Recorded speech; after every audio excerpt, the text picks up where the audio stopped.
Welcome to Saturday Night Protection Live with your host, Christopher Gelson, the director and lead teacher of Protect Your Children Incorporated. We have a show for you tonight. Education and awareness are the keys to protection. Well, we might want to add in there parental involvement, but that goes without saying, right? I mean, we should just assume that parents are being involved. We can only dream. But yes, we have tons of stuff tonight.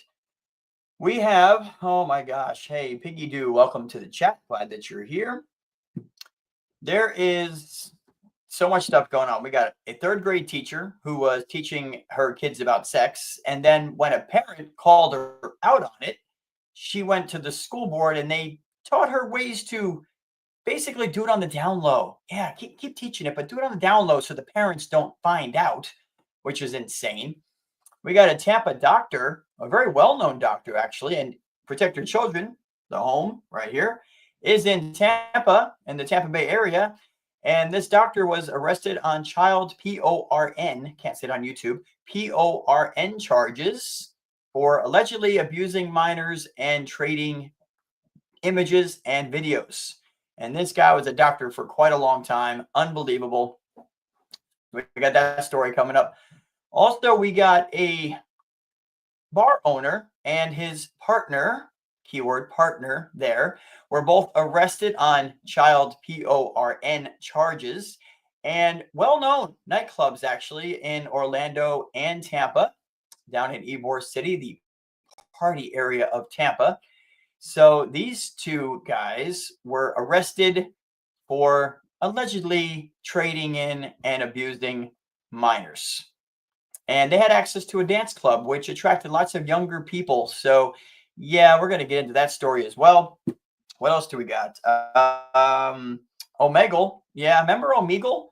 Remember Omegle was shut down? It was actually about a year ago. It was November or December of 23. Omegle was shut down because of the amount of sexual predators on that site.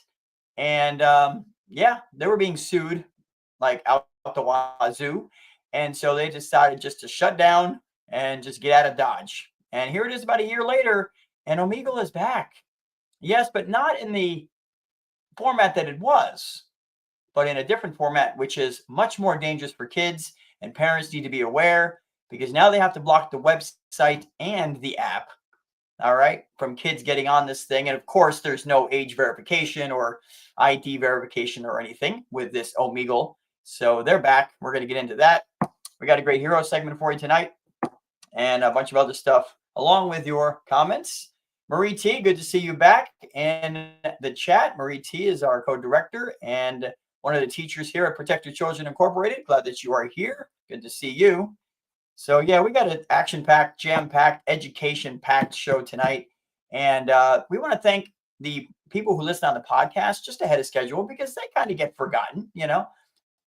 But most of the listens are on the podcast. So we are very thankful for you and let you know that if you comment, we will still see your comments and respond to them as we are on top of that. So we're very thankful to have all of you out there and the ones that share the content and like and subscribe and follow and all that good stuff. So, all right, let me tell you about our website real quick, protectyourchildren.org, protectyourchildren.org.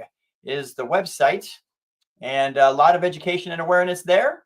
If you click the menu option, some of you might have it across the top of the screen, but if not, click to your left. We have an in-depth protection packet of guidelines, which recently has been downloaded a whole bunch of times. We're so thankful for that. This packet of information is not your mom and daddy's one-liners, okay? You know, the if somebody touches you in the way you don't like, please let us know. Okay, mom. And that's the end of it, right? No. Protection needs to be a lot more deeper than that, a lot more detailed than that. And this in-depth protection packet goes into all the ways that your kids can be safe from predators online and in the community, ways to keep your kids safe from sextortion, okay, which is on the rise, from kidnapping, all sorts of great stuff. You can download the packet or just read it off the screen. You can print it, study it, sleep with it next to your bed, put it under your pillow, whatever. Just look at the in-depth protection packet with your kids, and this will help them to be safe.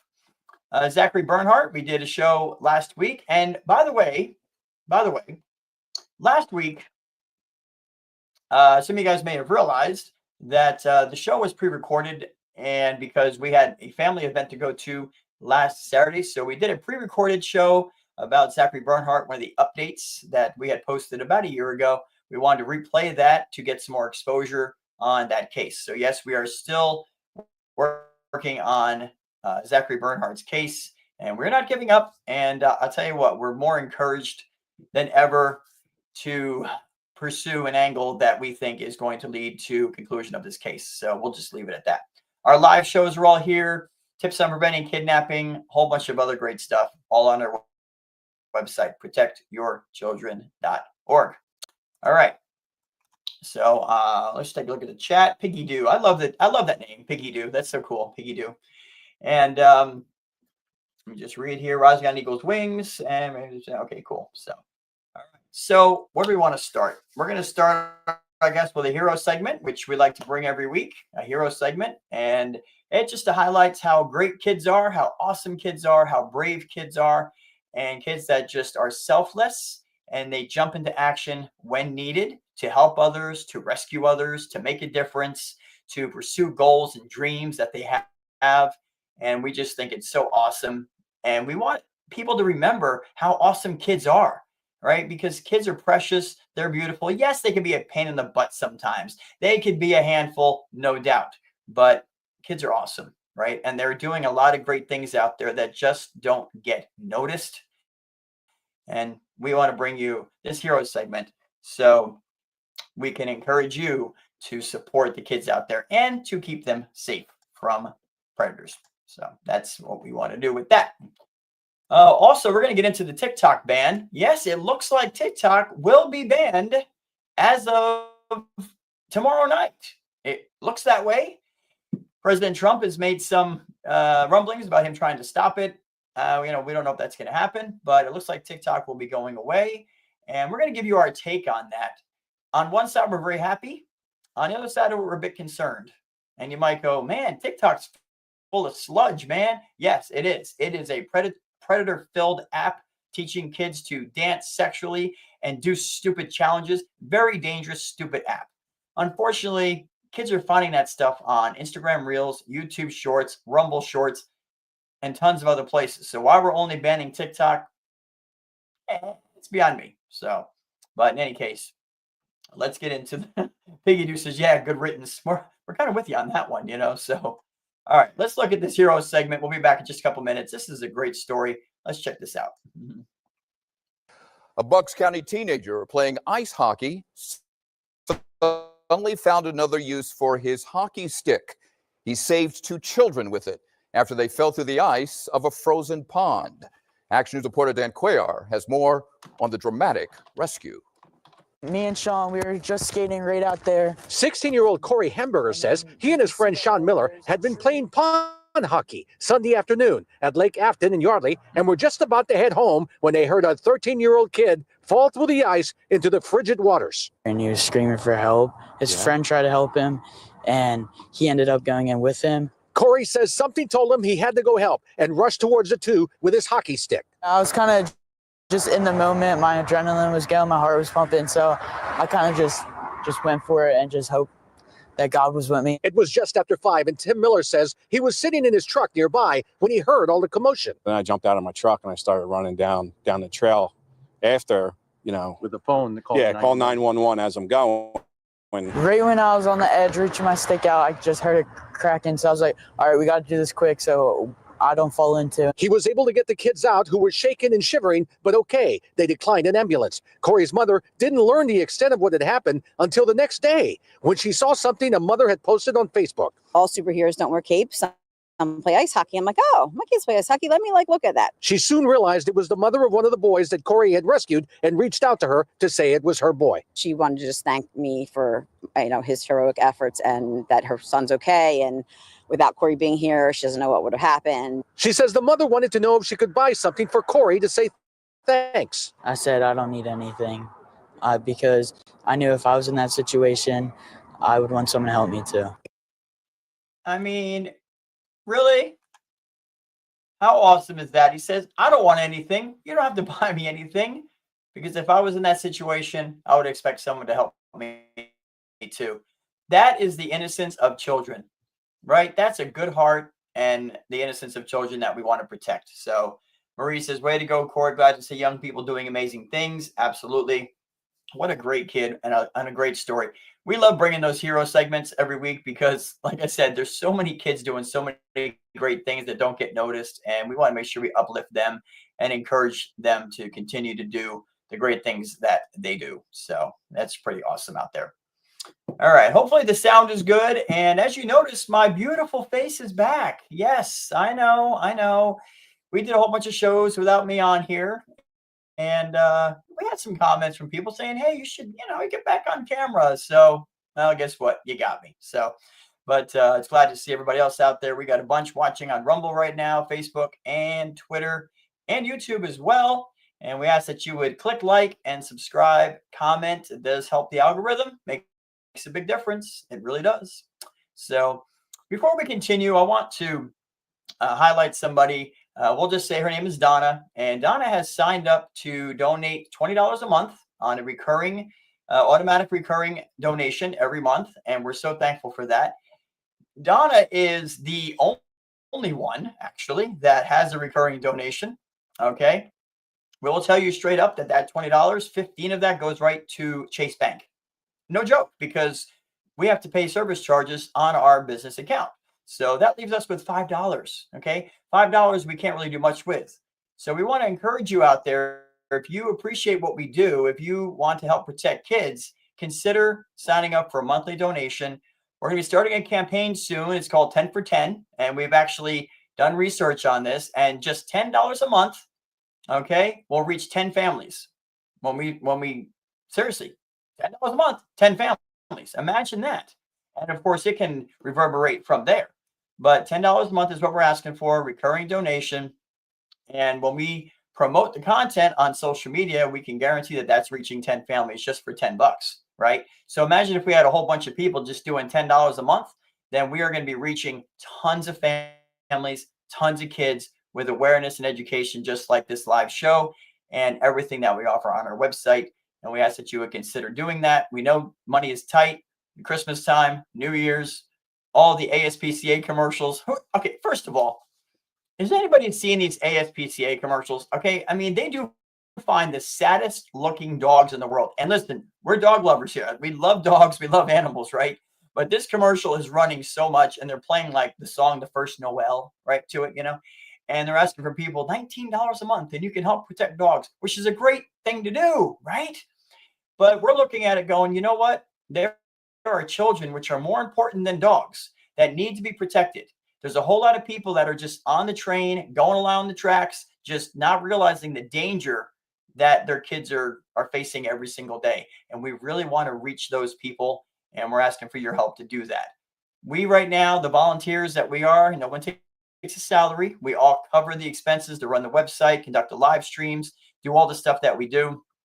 Social media, background checks, everything. We pay for that ourselves right now because donations are at $20. That's what our donations are, $20 a month right now. So it's pretty tight. So we ask that you would consider doing that. I want to give you really quick, not to take too much time on this, but I want to show you something. We sent a letter like this. Here we go. Okay. Letterhead, beautiful letter. Okay. We sent a letter to, you ready for this? 100 different churches, all denominations. Okay. We followed up with an email 2 weeks later, and we let them know about our organization, about what we do, ask them to invite us to come in and speak to their youth or to the adults on the dangers of predators online and in the community. And if they didn't feel comfortable doing that, at least contact us, and maybe we can put our website in their bulletin or something to get the word out, right? So that people can protect their kids. Out of 100 churches that received letters and emails, we will tell you that we got 0 responses. 0. Not one email, not one call, not one reply saying, sorry, we can't do this right now. Absolutely nothing. And that is outrageous. But this is what we're up against right now. The churches won't even stand up, and probably because they're afraid, because they've got abusers in their ranks. But the churches won't stand up. The school system's not teaching the kids. Who's teaching them? Who's teaching them how to be safe? The problem is nobody, right? Except organizations like ours and a whole bunch of others that are out there trying to raise awareness. So we need to make a big push to get out there and get into the communities, get down to the community level to reach as many people as possible with education and awareness. So, but this is what we're up to. This is what we're going against right now. And I can tell you that we've had comments removed that we've made. We've had posts removed from Meta, okay, Facebook and YouTube, just highlighting the dangers of predators. And they're saying it's a violation, okay, of their guidelines. It's absolutely ridiculous. So we're up against a beast right now. But with your help, we can push through that. We have been able to promote things. We've been able to get ads running and get information to the hands of a lot of people. So, but we need your help to do that. So please consider doing that. And we'll have more information about that at the end of the show. So, all right. How about this third grade teacher, man? Let me just tell you something. Now, I want to preface this with something, okay? This third grade teacher who is teaching sexual education to 8-year-olds. Now, this is all part of a plan. And we've talked about the 4-step predator plan, right? Demoralize, desensitize, hypersexualize, and then attack. That's the 4 steps. And this agenda, now this is an LGBT agenda. So now this is not against the LGBT. We're not talking about exclusion. We're not trying to come down on anybody. But we're telling you right now that this LGBT itinerary that they have is being used as a guise to sexualize kids. Okay? And again, this is nothing against LGBT community. A lot of kids that are abused are from that community. We want to help all children. But this has to stop. What we're about to see is a mother who is outraged about what she found out. And she lets the board know that she's outraged. And when you hear how they try to subvert what the parents want in order to keep pushing this to the kids, you should be as angry as we are. But this is exactly what's happening in our school systems too. They are teaching kids as young as 8 years old about sexual positions, sexual identity, and all this other stuff. 8 years old. Now, you may know that the average child starts hitting puberty around 9 years old. 9 to 12 is the big years. So they're getting these kids right before they hit puberty, right when their hormones are running, and they're very, very easily influenced. And this needs to stop. So let's listen to this mom, and we'll be right back. I'm sorry, are we doing Bible studies in classrooms? No, we're not, right? So why is this a certain agenda being pushed into the classrooms? I'm here to bring awareness to the emails that had surfaced earlier this month. The one I find most disturbing of all is of a 3rd grade teacher trying to talk about sex with 8-year-old students. These are 8-year-old children that she is trying to hold a sexual orientation class with. A parent shared their concern and their objection to it and pulled their kid out. And instead of this teacher being concerned of what she did wrong, she goes to a district employee and asks for ways of how she can continue to teach sexual orientation to her 3rd grade class. You guys want us to believe that this isn't a propaganda, that no agenda is being held? This wasn't just any sexuality class. This was specifically designed 3 days a week. She taught LGBTQ curriculum in her class. It raises the question, how many of those students are excelling in that classroom? Is everybody in that class getting A's in math, English, grammar, social studies? That we can dedicate 3 days a week to teach 8-year-olds about sexual orientation? I don't care what kind of sex is being discussed. The word sexuality, nudity does not belong in the ears in a classroom of 8-year-old kids. And when a parent showed their concern, what does this teacher do? Completely disregards and goes behind the parent's back trying to find ways of how to continue these lesson plans. The level of disrespect that has been shown to Christian conservative parents is becoming very obvious. It's like all of a sudden, just because we don't fit the agenda, we don't fit within the parameters of the agenda that's being pushed, we're being disregarded and pushed to the side. We're not talking about having people excluded. We're talking about the level of uncomfortability that some parents are experiencing. And that's important. Because if you guys want to talk about including all, listening to all, every student matters, our kids matter too. And we don't want those subjects being taught to children who are just 8 years old. And the topics get worse and worse, and the subjects get more detailed. And I'm sorry, are we doing Bible studies in classrooms? No, we're not, right? So why is this a certain agenda being pushed into the classrooms? But if we don't take a stand and we don't share our voice, they're just going to sweep this under the rug.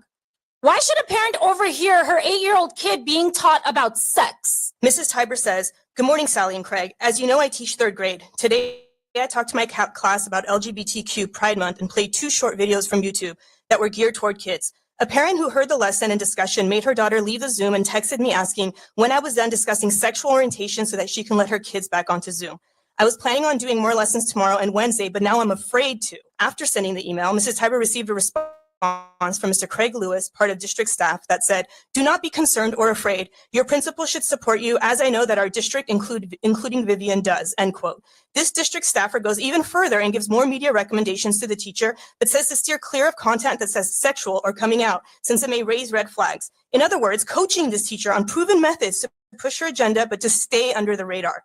Immediately after the release of this email chain, the parents at Jefferson Elementary who have had Ms. Tiber as their child's teacher reached out to the principal and demanded answers. Why is gender and sexuality issues being taught to 8-year-olds to begin with? With the tremendous loss of learning our children experienced the past 2 years, coupled with the already dismal reading and math performance scores of public schools, why are teachers taking away precious learning time to push their own political and social agendas? In what realm should 8-year-olds be discussing topics around transgenderism, lesbian, gay, queer, and coming out? All words which were repeated many times in these videos. As a parent, I demand an investigation into this matter, the teacher, and the district as a whole.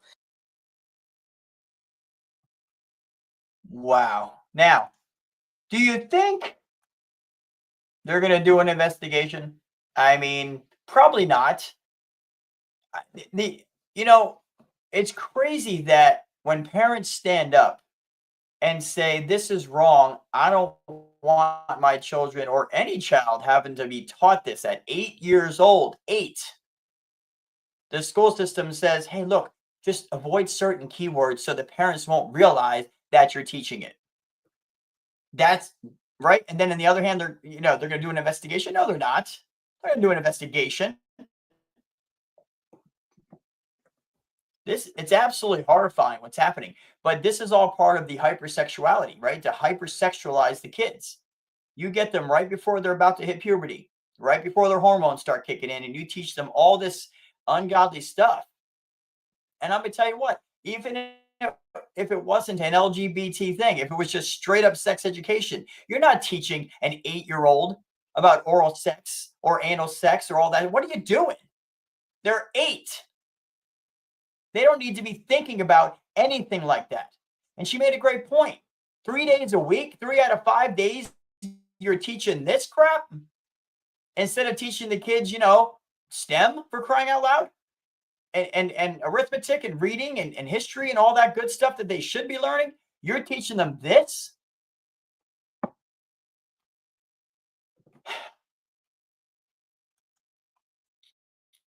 It's a good thing parents are standing up, but there needs to be more. More people need to stand up because this is happening all across the country. All across the country. Anna Miles says it's manipulation. Yep. It's just unbelievable. But this is, and this isn't the first time we brought you a parent that was outraged. Just jump on YouTube and just type in "parent goes off on school board" and see what comes up. So this is a problem that's affecting every district across this country. And as the shows we brought you in the past few weeks, we've learned that there's over 120 teachers arrested just this school year. And that's only the ones we know about. 90% of them are female. Remember, there was a district, I think, what was it, Massachusetts or someplace, or where there was like 3 teachers from one district. 3. We've got a huge problem. The kids are being sexualized, and then they're being abused in the school system. And we got a lot of parents out there just standing by because they have no idea that this is going on, and they just think everything's fine. Everything's great.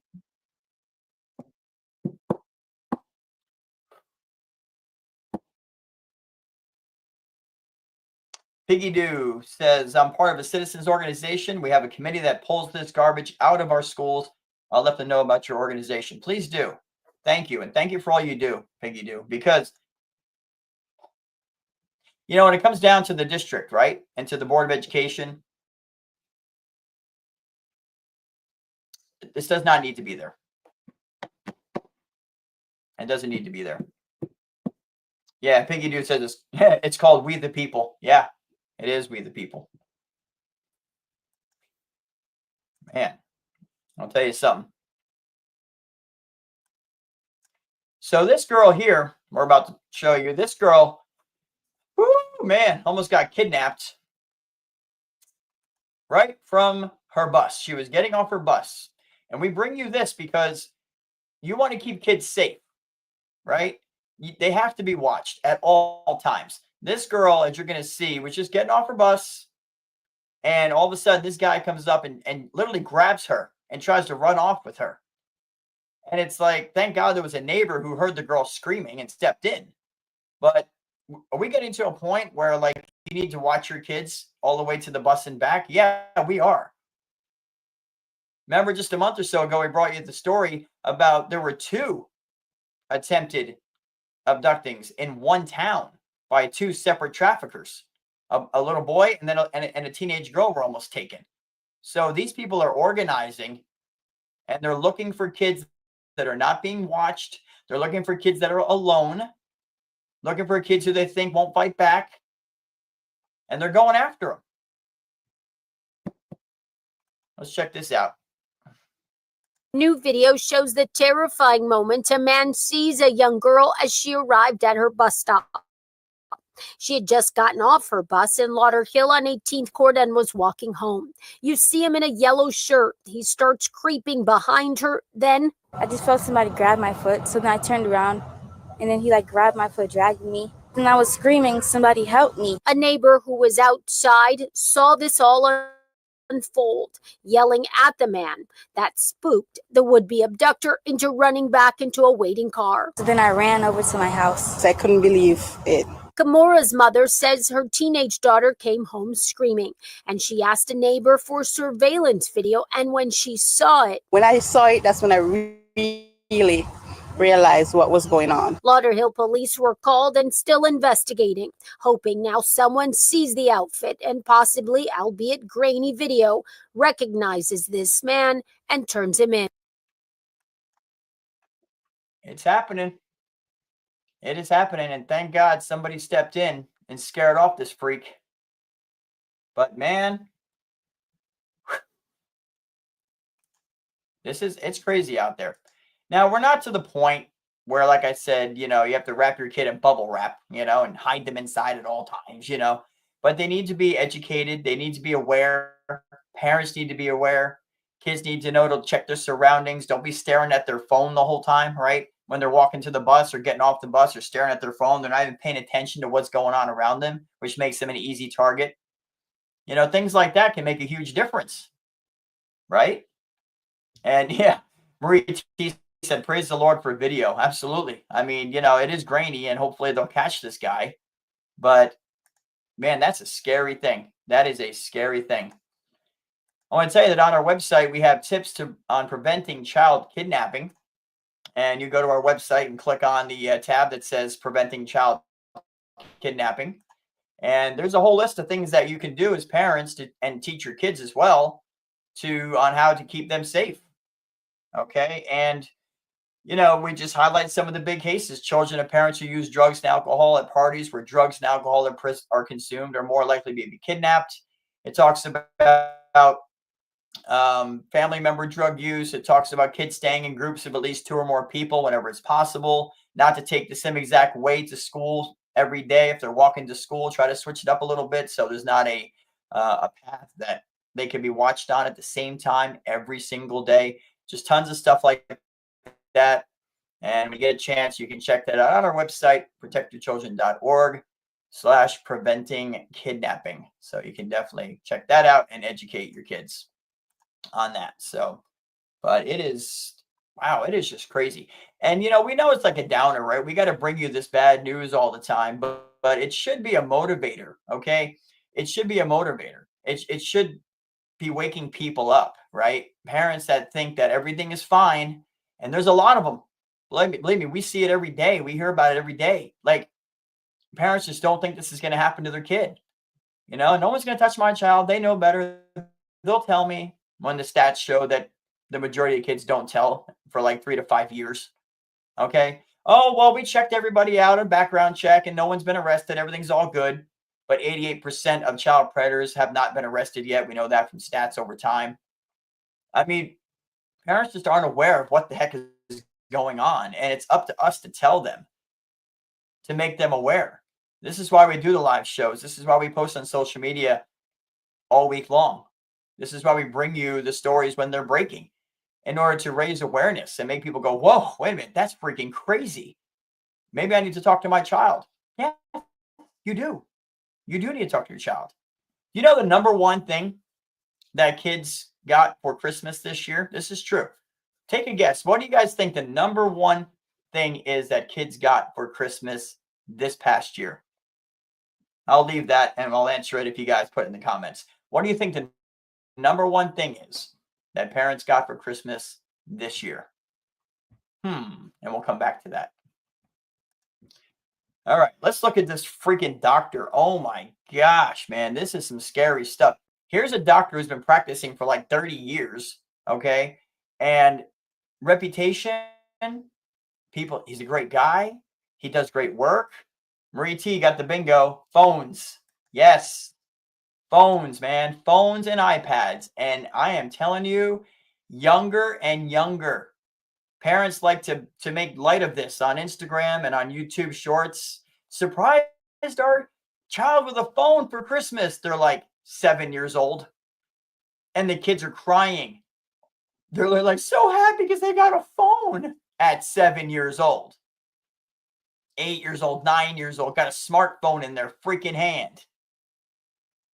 And the parents are all excited about this, that they want to tell the world, we got our kid a phone. And we're like, what? And so, you know, we go out every day, we're posting like comments on the parents' videos going, hey, please put parental controls on that phone if they have to have it. And we give them the stats. You give your child a smartphone that young and you don't have parental monitoring on it, you are asking for a whole lot of trouble. But it's what you do now. You give the kids phones and iPads and Nintendo Switches where they can get on the internet without parental monitoring. You give them game systems where they can play online with complete strangers. And that's going to be safe, I'm sure. Because parents don't realize the dangers that are out there. And if they do, then they just don't care. But we doubt that. I think they probably just don't realize how bad it is. Man. People got to wake up. They just have to wake up. It's crazy. Oh, man. All right. Let's look at this freaking freako doctor here. I'm going to bring you a couple news clips here. We got 2 news clips on this. This is crazy. You know, you let your kids be alone with doctors and dentists and massage therapists. We see that online too all the time. You know, kids with sports injuries, you know, and they're going back to meet with the massage therapist or the physical therapist and the parents are just waiting for them. I mean, you are absolutely trusting people blindly just because of their title, which is absolutely insane. Never trust people blindly. Never. Let's check this out. Good evening. I'm Allie Corey. And I'm Mark Wilson. So glad to have you with us tonight. Right now, it's 6 new allegations against a Bay Area doctor are as shocking as it gets. Tonight, 59-year-old Stephen Leedy is charged with sexually exploiting a number of minors. One of them died in an apparent suicide. Let's bring in Fox 13's Kylie Jones in our newsroom with details of the federal indictment, and they are awful. Kylie. Mark, they are. Dr. Stephen Leedy was arrested outside of Atlanta several days before Christmas. But these disturbing alleged crimes happened in 2021 and 2022. Court documents say Dr. Leedy hid behind a cloak of anonymity, and a lot of the details in these alleged crimes are too graphic to share.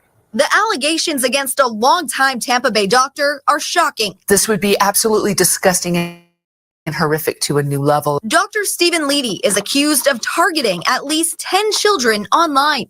The U.S. Attorney's Office says through sexually explicit chats, Leedy would instruct the children to do a variety of sex acts on video calls with him. A court motion says Leedy also instructed the children to cut, choke, and hang themselves, all while under the guise of his username, MaximumUncle, #9112. Many kids have very positive images of an uncle. They feel like they can trust an uncle. And from what we know, he utilized that kind of common knowledge to gain trust and to manipulate young kids. One of the most egregious allegations surrounds the death of one of those victims, a 13-year-old girl. Investigators say the young girl was found dead in her bathroom in front of her phone, appearing to have hanged herself. The motion says investigators found conversations and video chats with Leedy telling her to harm herself. Advocates at the Crisis Center of Tampa Bay call this master manipulation. It is about power and control. And that is what that individual did to these children, is that, elicited power and control over these kids and groom them. In a Google search, Leedy's photo appears associated with the Florida Hospice and Palliative Care Association, but the link directs you to a page that doesn't exist. It's not clear where Leedy was currently employed, but Empath Health confirms he was previously the chief medical officer at Tidewell Hospice. The organization confirms Leedy hasn't been employed there for more than 10 years. And he was trusted in the community. He had a lot of skill sets. And in this double life that he led, unfortunately, he utilized those skill sets to really victimize innocent children in our community. Leedy's attorneys say he adamantly denies the charges, saying in a statement, quote, "It is particularly important in moments like this when someone is being accused of very troubling allegations that we afford him the presumption of innocence. We will be entering a not guilty plea at the earliest opportunity and look forward to vigorously defending Dr. Leedy in court." The Juvenile Welfare Board of Pinellas County also released a statement on Tuesday. Leedy's wife, Linda Leedy, has served as the chief administrative officer for the past decade and was shocked by the allegations against her husband. The JWB CEO said in part, quote, "While this news leaves us stunned and saddened for Ms. Leedy, her family, and any potential victims in this case, I have the utmost confidence in her ability to continue to carry out JWB's mission of strengthening the lives of our county's children and families." And the Crisis Center encourages families to talk about these types of situations with their kids. They also want people to know you can call 211 for help 24/7 for you or anyone else you know who needs help. Now, Leedy is in U.S. Marshal custody in Atlanta. He's expected to be brought back here to Tampa. The Department of Justice does not release mugshots under its policy. Mark. Sure. Let's hope anybody who needs it utilizes that 211 resource for sure. Kylie, thanks.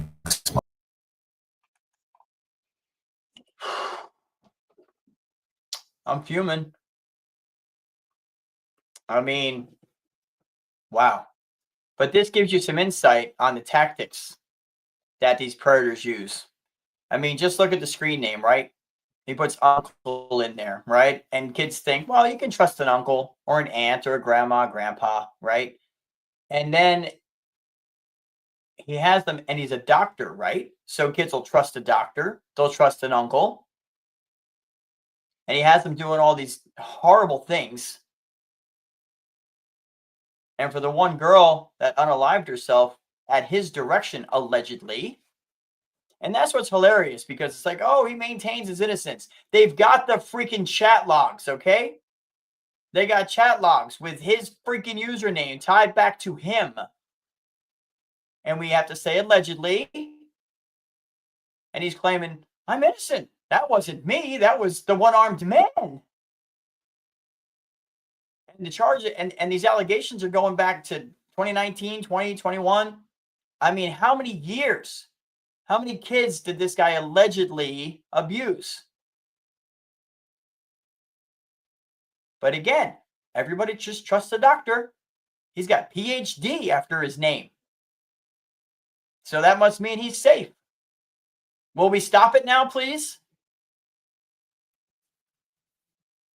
You can have 14 letters after your freaking name, and it doesn't mean you're safe. Parents need to still pay attention. Talk to your kids after they meet with their doctors. Ask exactly how the exam went. What did they do? You have to have these conversations with your kids. How many parents do you think are actually doing that?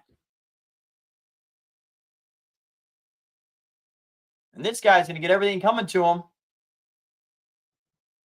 And then his wife works for a juvenile where they're supposed to look after and maintain the well-being of children. And did she not suspect anything?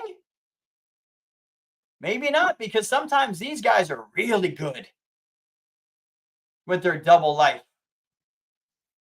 Probably was hiding it from his wife for all these years.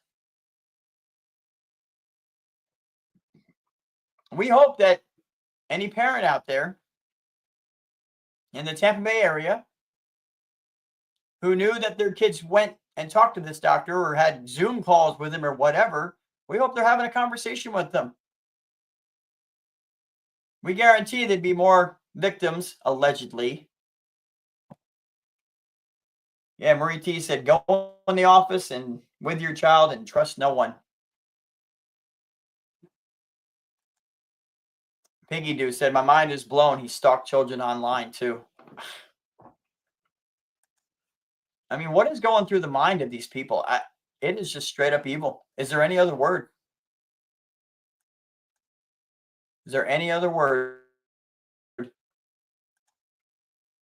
got one more quick news clip here. Man, it's unbelievable. This gives a little bit more detailed information here. Bay Area palliative care doctor is facing life in prison. He's accused of producing child pornography. News Channel 8's Stacey DeSilva is joining us live in Tampa with more on this story. And what else have you learned about this case against the doctor? It's Stephen Leedy's the name. Keith, the Department of Justice is actually leading the investigation of Dr. Leedy. He lives in St. Petersburg. He's worked at hospice care facilities in Pasco and Sarasota counties, as well as provided consulting in Polk County. Today, we spoke to one of his former employees who says he was a great boss, and she says she had no idea of this alleged secret life. We all really liked Dr. Leedy. Deborah Coleman says Dr. Stephen Leedy was her supervisor at a Pasco County hospice facility from 2018 to 2021. He was a great boss, she says, never causing any suspicions. I feel like I'm questioning everything that I thought I knew to be true. And especially with a doctor, somebody that you trust, that you would think has a high moral ethic compass. According to a federal indictment, the Bay Area palliative care doctor produced child porn from late 2021 through mid-2022. The Department of Justice says one minor died in November 2021 after hanging herself in front of her phone in a manner consistent with Leedy's instructions. Nobody was home at Dr. Leedy's St. Petersburg home Tuesday. Step out of the car. News Channel 8 obtained this video from the Holly Springs Police Department in Georgia. Officers located Leedy driving his car on I-575 on December 19th and took him into custody. What's going on? Dr. Leedy has been involved in palliative care and hospice in several locations across the Bay Area. Lakeland Regional Health says Dr. Leedy had limited consulting staff privileges, but was never a part of the medical staff. Dr. Leedy previously worked as chief medical officer at Tidewell Hospice in Sarasota for 5 years, with his employment ending more than 10 years ago. A spokesperson says, quote, the allegations against Dr. Stephen Leedy are deeply concerning. We have faith in the legal process to address this matter and remain focused on supporting our communities with extraordinary and compassionate care. Leedy now faces a maximum sentence of life in prison if found guilty. His wife, Linda, has served as chief administrative officer of the Juvenile Welfare Board of Pinellas County. The JWB says the news came as a shock to her, and they have the utmost confidence in her. Reporting live in Tampa, I'm Stacey DeSilva, 8 on your side. Well, multiple counties, multiple hospitals. Sounds like the police have a lot of investigation to do. Get those records.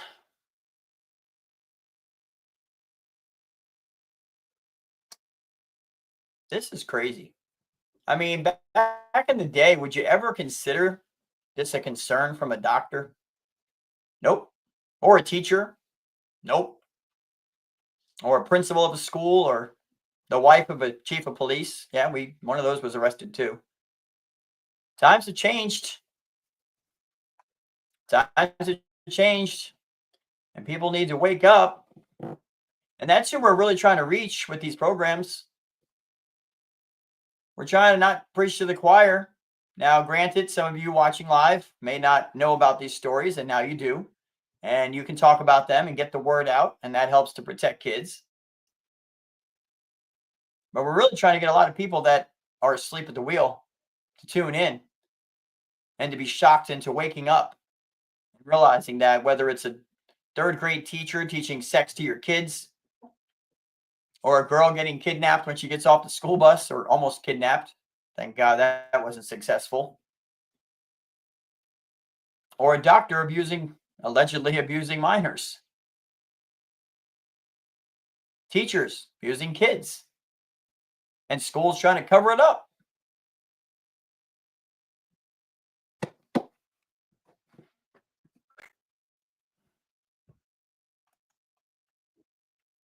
It's wild. For any of you joining late, we see there's a bunch of people coming on late.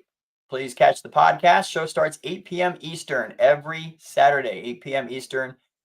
Every Saturday, Saturday Night Protection Live. It is live on YouTube, Rumble, and X. You can catch the podcast replay on Facebook, YouTube, X, Rumble, about 15 minutes after the show is over. So if you missed anything, which at this point, show's been on for 50 minutes, you've missed a lot. So please definitely check the podcast.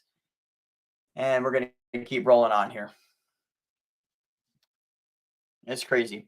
How about a bar owner? I don't know if you guys saw this story. And again, this happens to be an LGBT related thing, and we're not coming down on the LGBT community, only the ones that would abuse children. But this bar owner has two bars, one called Southern Nights in Ybor City and another Southern Nights, I believe it's the same name, in Orlando. And this guy and his partner have been arrested for allegedly producing child porn and a host of other things. What's scary about this is these people ran these nightclubs where young people are there and were respected in their communities. And now we find out that this happened. Crazy. Let's check it out. Southern Nights Bar on 7th Avenue in Ybor City and his partner, who worked as a teacher, are facing child porn charges. And officials say the allegations date back years, calling both men a, quote, extreme danger to minors. Fox 13's Jordan Bowen joining us now in the newsroom with a copy of this indictment. Jordan, these allegations are pretty disturbing. Yeah, Ellie, in the indictment, federal prosecutors say both men texted each other sexually explicit images of children and have even made a plan to seek out minors for sex on a trip they booked to Key West. Richard Kowalczyk, the owner of the Southern Nights Bar in Ybor City, and his romantic partner, Eric Patrick, a teacher, stand accused of transmitting child pornography and conspiring to solicit a minor for sex acts. One of the biggest things in a child pornography case is that government usually isn't in your house. They can't see what's on the other side of the computer. So a lot of times they have to put together these cases circumstantially, and they have to prove the person possessed the child pornography. Law enforcement first started investigating Kowalczyk and Patrick in January 2023. That's when court documents say law enforcement discovered a Telegram conversation between a suspect under investigation and Kowalczyk. The conversation included a graphic discussion of child sexual abuse material, discussions of hands-on sexual encounters with minors, and multiple images and videos depicting child sexual abuse material. Those conversations led law enforcement to execute a search warrant at Kowalczyk and Patrick's home, where they found a cell phone and computers, which prosecutors say reveal both Kowalczyk and Patrick engaged in child exploitation. Court records say during that search, Kowalczyk admitted to law enforcement that he received child pornography. Possession shows that you had the ability to control it, the ability to access it, and that you knew it was there. And in this particular case, we have the defendants engage in a series of explicit chats in which they discuss the images and the videos they received. According to the indictment, after searching Kowalczyk's iPhone, they found 83 images and 2 videos of child exploitation, which included images of minors under 12 years of age. They also found a conversation between Kowalczyk and Patrick between November 2019 and March 2021, which included images and discussions of child exploitation. As Tampa attorney Anthony Rickman, who isn't connected to the case, explains, it's no surprise both men's arrests came almost 2 years after they issued the initial search warrant. When you're going through phone records, when you're going through voluminous documents that are received forensically from cell phones, these cases take some time to put together. And we did reach out to Kowalczyk's attorney for comment and are still waiting to hear back. As for Patrick's attorney, he says his client maintains his innocence and looks forward to defending himself in court. It's not clear where Patrick taught as a teacher. Reporting in the newsroom, Jordan Bowen, Fox 13. His client maintains his innocence, right? But didn't he admit that he received the images? See, and then, look, I'm all for the justice system, okay? But this is crazy. This guy says, yeah, I received those images, yep, but I'm not guilty. They found them on his phone, like 83 different images and 2 videos. Well, that's not mine. I mean, I don't know how those got on there. There must be something wrong. It's the one-armed man again. But I'm not guilty. And here's the bar owner.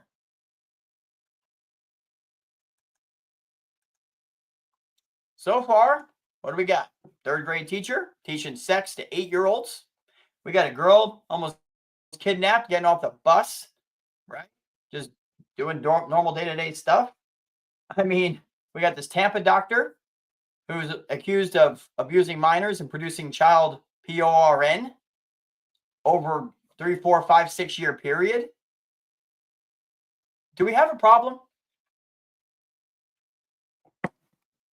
Oh, there's a problem. Problem is parents need to wake up and stop trusting people blindly and talk with their kids. These same people own nightclub in Orlando. Indicted on sex charges, some involving kids under 12. Says the now former owner of a popular nightclub in Orlando is facing federal charges after an indictment says he and another defendant were sexually involved with younger people, including multiple charges related to child PORN. Huh. Richard, the owner of the LGBT plus community nightclub on Bumby Avenue called Southern Nights. And you know, his partner was a teacher. What a surprise there. If I can get this pop-up off here, probably not. On Monday night, Southern Nights and District Dive released a statement on Facebook saying that the guy had transferred his ownership and stepped down from all responsibilities. The indictment traces years, you ready for this? Years of text messages, communication between this guy and Patrick, where officials say the two discussed their desire to have sexual relations with younger people. Their desire to find new teenage boys with whom to have relations with, and frequently shared sexual images back and forth of the people they met on online dating sites. For years. Then they booked a trip to try to go meet people that they found online, meet the kids. Yeah, Anna makes a great point. How much more damage was done in that 2 years? It's almost too much. You know, like we're bringing you stuff every week and it's like, man, is this really all happening out there? You know, and again, years of text messages going back and forth. How many kids did they communicate with? How many? How many young boys did they find and abuse? And the parents weren't aware. How many? How many did this doctor allegedly abuse?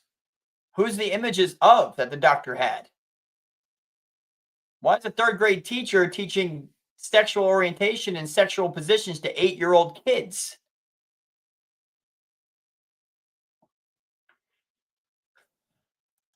There's this Hate to say it, but it's like a conspiracy going on here. Have to say it. So, if that wasn't enough, man, we got to lighten things up. I'd like to. Weather's been kind of nice recently. Yeah. Hope everybody had a good New Year's Eve. Yeah. Inauguration Day is on Monday. MLK Day. All right. That was it. We got to get back to the main stuff. All right. See, I'm telling you what. Omegle. Remember Omegle? Oh, man. Omegle. We brought you the story of Omegle. And yeah, well, guess who's back? Omegle's back. Let me see if I can find let's see what we got here. Hold on. Let me go to my images here. And Omegle, there we go. Let's see what we got. Oh yes, there we go. Yep. Oh gosh, just the stories in the oh my god, this is sick. This is just sick. Look at this. Let's just look at this Omegle here. Look at this. Remember this Omegle? Been around for a couple of years. Look at this. Omegle is where people meet online. Look at those two boxes. That just gives you an idea right there, huh? Omegle shuts down following years of abuse claims. Video chat service Omegle shuts down following years of user abuse claims. Yep. Laid to rest in 2023.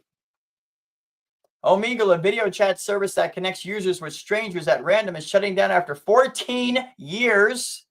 That's 14 years of kids being located by predators on that site after ample misuse of the platform, particularly the sexual abuse of young people. Yep. Well, guess what? About a year later now, they have found a way to come back. Now, let me just tell you something about Omegle originally. Omegle, you get on there, and of course, we've had to check this out because we did research on it. You go on there, and it automatically connects you with random people around the world, okay? What's happening is there's no age verification. There's nothing to stop minors from going on there, okay? They just have to click a box that says they're over 18.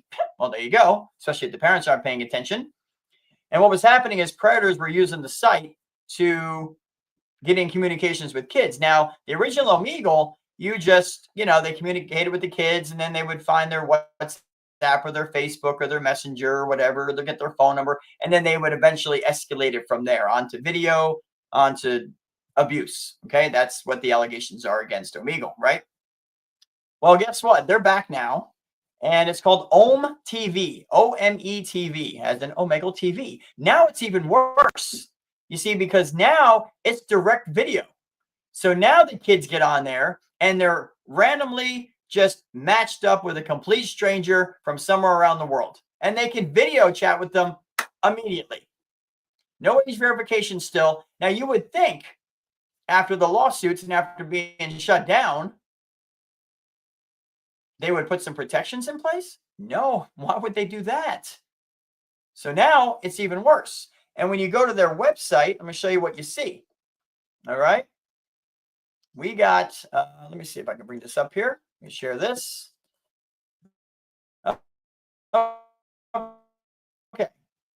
So look at this. Let me just share this so you can see this, what we're looking at here. Okay. This is what we got. And let me see if I refresh this, what happens here. Ome TV, right? As in Omegle. Look at this. See that? Behind that little image there, and all anybody has to do is click continue with Facebook or Google or continue with a VKID, whatever that is. And look, I confirm that I'm at least 18 years old. That's all they got to do. Just, yep, I'm 18, sure, and log in. Now, as soon as they log in, if you can see the fuzziness behind this front image here, that's a video screen. And as soon as somebody logs in, you automatically start getting matched up with random people on video from anywhere around the world.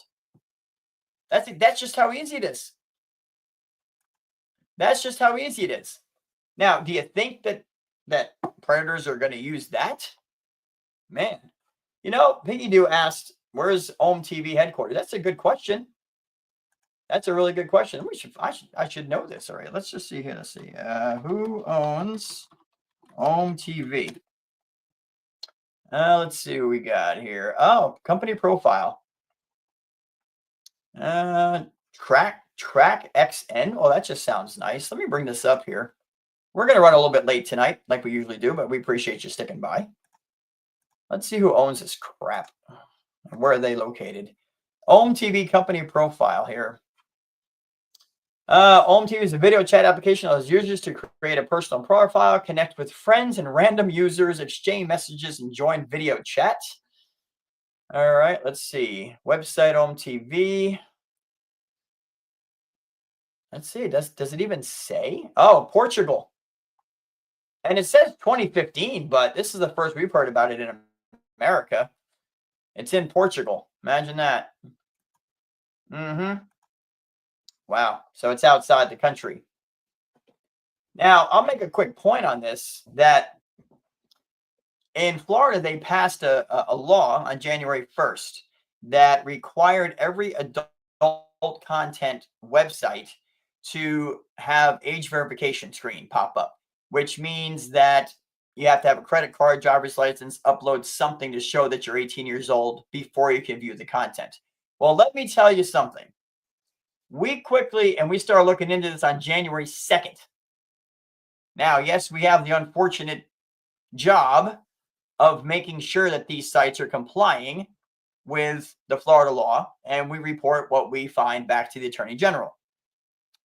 And let me tell you, January 2nd, there was a handful who you go to that website and it would pop up and say, yeah, sorry, must be 18 by new Florida law, But there's a ton of websites that are still not complying. A lot of them are based outside the country, and kids can still go right to the website in Florida and just go right to the website and view stuff right to their heart's content, right on the homepage. So we contacted the Attorney General's office and basically told them what we would find, and they're passing the information on to the right person. They didn't even know how they're going to enforce this. Like, what happens to companies that break it and don't follow the law, right? And this was like a week and a half ago, 10 days ago. We still have not heard back. We did a whole report on this to them of all these different sites that are not complying with the law. And we've got no response back. It's incredible. We're going to have to follow up here again soon. So it just seems to be that if there's companies that are outside the country, they're not going to abide by the law because they're figuring what is America going to do? Go out and find them across the country, across the world? So again, just because there's laws being passed that are supposed to help keep these kids safe, you can't just trust in that. You need to have parental monitoring on your kids' phones. You need to track their website history. You need to, be involved, know what they're doing online, who they're talking to. You have to do it yourself, parents and guardians. The government's not going to fix it for you. It's just not going to happen. Oh, Piggy, you do a great point. Internationally based makes it difficult to enforce. Parents must protect their kids. Yeah. Now, we'll tell you that the most popular Pornhub, they definitely stopped. You go to their website now from Florida, and it'll tell you that they're not allowed to be in Florida anymore. So, at least they listened. But unfortunately, there's a whole bunch of other ones that still are out there. So, Anna Miles says, thank you for your diligence. You're very welcome. You're very welcome. All right. We're going to round up here in a couple of minutes here. Let's take a look at this really quick. This is a great little blog post on this kids and home TV. Man, I'll tell you something. This is a great blog. It's on cyberdive.co. And we're just looking at part of this real quick, just for informational purposes. It says, did you ever sneak into online chat rooms as a teen? It didn't matter what your parents told you. Every time you logged on, you felt a rush of excitement. Maybe it was fun to break the rules. Maybe it was your curiosity that drove you. After all, you didn't know what kind of interesting stranger you might be connected with, and that made chat sites alluring. Whatever the reason, you didn't want to stay away. It's the same excitement that prompts today's teens to use video chatting apps like Home TV. Now remember, it's supposed to be 18 or over, but they're not monitoring it. Home TV is not Omegle, but it has remarkable similarities. Home TV is a chat roulette site that randomly connects two users to communicate via video chat. Home TV is rated 17 plus. Wow. Didn't it just say you have to verify that you're 18? It's rated 17 plus, but there's no age verification process, so kids can lie about their age and access the platform at any time. Parents, that's where you come in. Because of its age rating, Home TV does not have any parental controls built in. Of course not. Why would it? I mean, they don't care about the kids. The expectation is that users will report minors or inappropriate behavior themselves. Yeah, that really worked good for the 14 years of the other Omegle site. If banned on the app, users have to wait a set amount of time or pay to lift the ban. Oh, cyberdive.co here says, have an open-ended conversation about Home TV with your kids. Man, I'll tell you what. Let's remember our teenage days and the times we felt like our parents pulled out a soapbox from which to preach to us. Were those conversations ever really effective, or wasn't it tempting to simply zone out until the talk was over? The point they're making is that parents need to be involved here. The fact that, let your kids know that many things that happen on Home TV aren't healthy, while also acknowledging that it's natural to be curious about things like sex. It may feel awkward to bring up the topic of sexuality with your teen, but it's an important part of helping them realize you are safe to talk to about any subject. Yeah. Okay. Yeah. It's important to talk to your kids about sex. Absolutely. But guess who's doing the talking? Parents, not teachers, not third grade teachers. Man, can you believe it? Kids can just go to Home TV, click, log in with their Facebook or their Google, and get connected to complete adult strangers. Just like that. And there's no law stopping it. And we're concerned about TikTok. I'm just saying.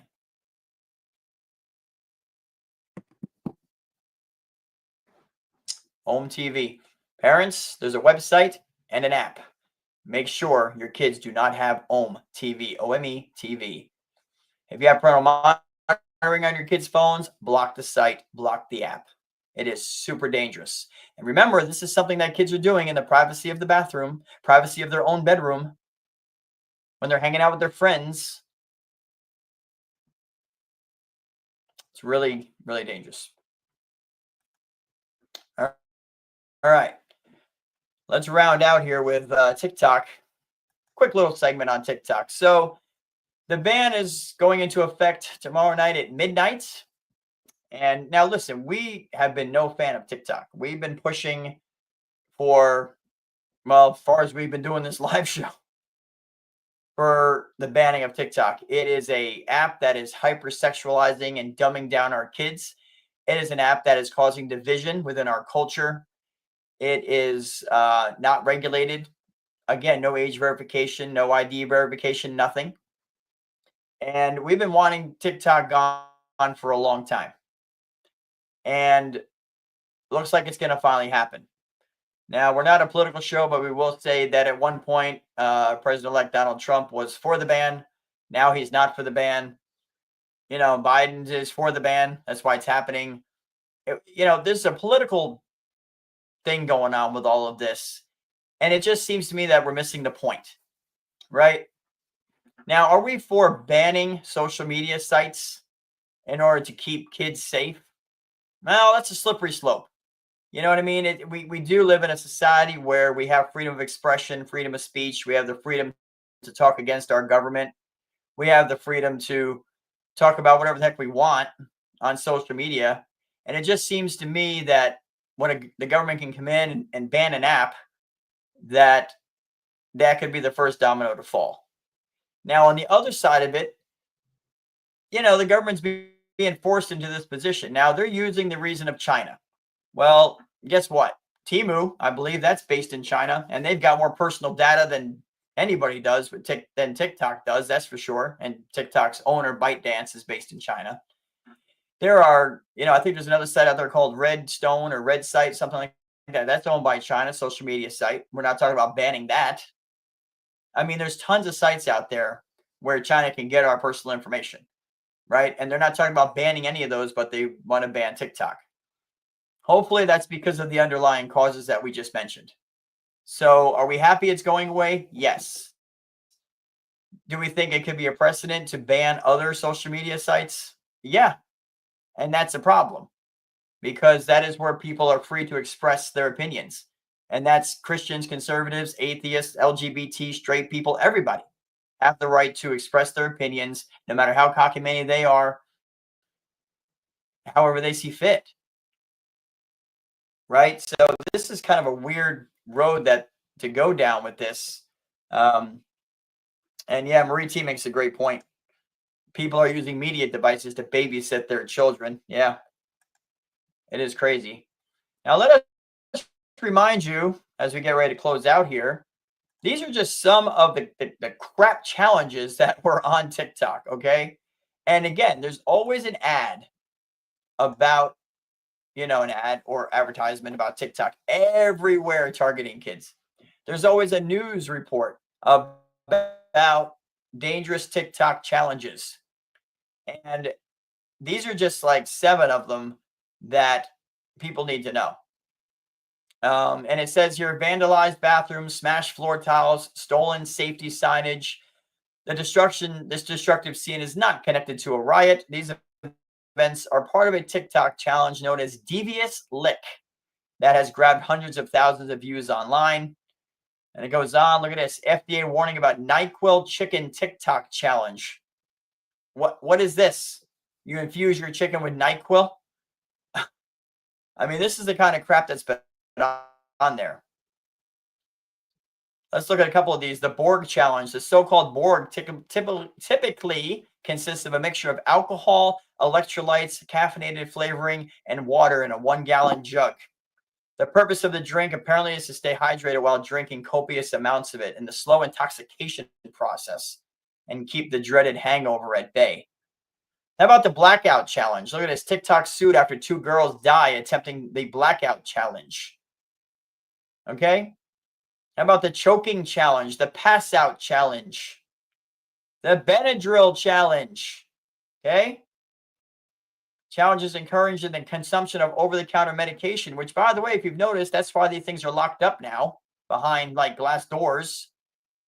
Remember the Tide Pod challenge where the kids were eating Tide Pods, popping it in their mouth, and they were challenged to not let them break, and the kids were getting poisoned. Now the Tide Pods are locked up at Walmart. That's all because of TikTok. Dragon's Breath challenge. The challenge encouraged eating candy coated in liquid nitrogen. What? I mean, it just goes on and on. On and on. So look, is it being gone a good thing? Absolutely. It's absolutely a good thing. They cook chicken in NyQuil. Yes, Piggy Doo says. Yeah, and Marie T said TikTok is killing our young children with these crazy challenges. Now, the thing is, kids are going over to Instagram Reels. They're going over to Rumble Shorts. They're going to YouTube Shorts. And all of that really became popular because TikTok was going away. And so now it remains to be seen if these challenges are going to be seen on those sites as well. We haven't come across them yet. Not that we followed explicitly things that would give us those types of challenges, but we'll be keeping an eye open for it. But it all comes back again to monitoring your kids and watching what they're doing online. I mean, kids are very, very devious today. The young culture is very angry, full of anxiety. They're looking to have a good time, which in our day we put, doggy do on somebody's front step. I never did that, of course. We put it in a bag and set it on fire. I mean, we did stupid things when we were kids. But the challenges today that are being made viral by TikTok are killing kids. They're super dangerous. It's destroying people's property. It's killing children. And it's dumbing them down. So is that going to stop the spread of some of these viral things? Absolutely it will. Now, there is some confusion about what's going to happen tomorrow night at midnight. There are some reports saying that kids will still have TikTok on their phone. Like it just won't be updated. So eventually it'll just die a slow death.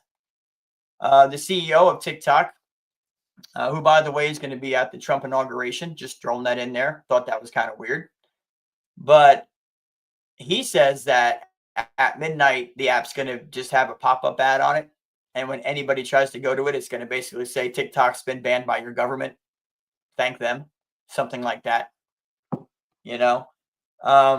Piggy Doo says toilet papering trees. Those days are gone. Gosh, I remember that. Mischief night. Yeah, the night before Halloween, we used to take toilet paper out there and throw it up through the trees. And oh God, I'll tell you, it was bad, but it was innocent compared to what the kids are doing today. So it's parent responsibility, man. It's what it comes down to. You got to teach your kids, have open conversations with your kids, keep an eye on them, monitor what they're doing online.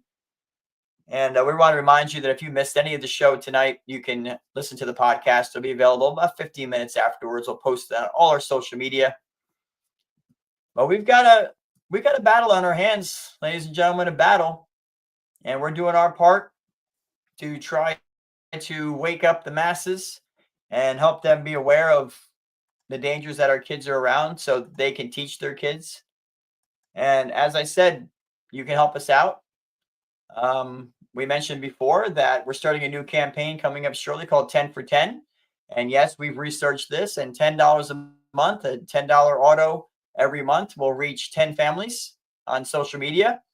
And think about that. If $10 a month can reach 10 families or 10 kids, and of course the potential is more because of word of mouth, but this is just by the numbers, then that means $10 a month goes to promoting an ad, making an ad and promoting our content. And combined with other people's $10 a month, we can reach thousands of families, thousands of kids with this kind of important information, which can help save lives. So we're asking you to consider doing that. You can go to our website, protectyourchildren.org, and donate to help us. On the screen are some of the things that we have: website maintenance, hosting and updating, advertising on social media, internet, radio, TV, outdoor signage, printing costs for pamphlets, guidelines, business cards, magnetic card decals, which we've sent out over 200 across the country free of charge for people to put on their vehicles, online conferences, hosting, teacher training materials. We teach people to present the information to others, hosting and producing podcasts. There's so much stuff that costs us money to put on these shows and get the information out there. And we're asking people to step up and just sign up $10 a month, reoccurring. And that's going to go a long way to reaching people. Right now, Donna is the first person to do that. She's actually signed up for $20 a month recurring. And right now, 15 of that goes to Chase Bank to pay a service charge on our business account. So we have $5, right? Which it's hard to reach anybody with $5. So, but we're hoping that people will feel it in their heart and see the importance and the need to get this information out there. And again, nobody at Protect Your Children Inc. takes a salary. Everybody's volunteer. Marie T, our co-director, she's not taking a salary. I'm not taking a salary. So all of your money goes directly into getting education and awareness out to the parents and the kids who need it so they can be safe. So please consider doing that and spread the word. Haha is in the chat. She says, lovely to see your face while presenting.